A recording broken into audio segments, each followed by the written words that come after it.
So this is a critical time for the utility sector for a couple of reasons. I mean, one is that they're under a lot of pressure to move away from fossil fuels because of climate change considerations.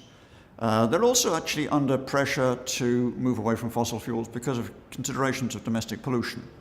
You know, a lot of big cities have surprisingly high levels of pollution these days. We thought we'd had a problem we'd solve, particularly in the advanced countries.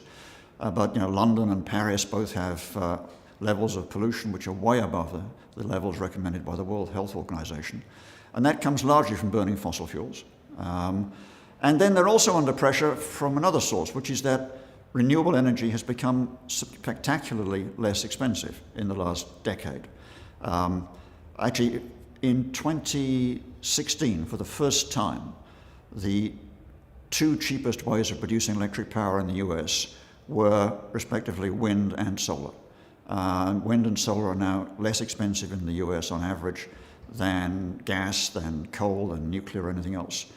And so the utilities are under pressure to stop investing in fossil fuels just because of that, the economics of that, and move over towards renewable energy. But renewable energy isn't that easy to work with. I mean, the key point about renewable energy is that it's intermittent. You know, you only get solar power during the day, you get wind, so somewhat intermittently. So it's harder to work with renewable energy than it is to work with coal or gas or oil, which you can just switch on and switch off. So that's leading to some problems. Another issue which is putting pressure on utilities is the growth of what we call distributed power generation, which means you put solar panels on your roof, basically. It's a complicated way of saying that people produce their own power. And that means that there are fewer sources of demand, so they're losing some of their demand.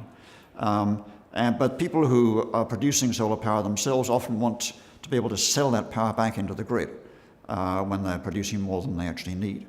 And that means the grid has to be able to take power in both directions. The classic grids in the US in particular were kind of one-directional. They take power from a power station to the consumers, but they don't take it in the other direction. And you have to make quite a lot of changes to the grid in order to make it handle that.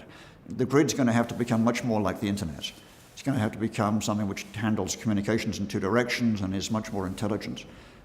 We've got a rather sort of 19th century version of the grid at the moment. And that's true for most countries. It's not just the US, but it's particularly a problem in the US because of the rapid growth of renewables.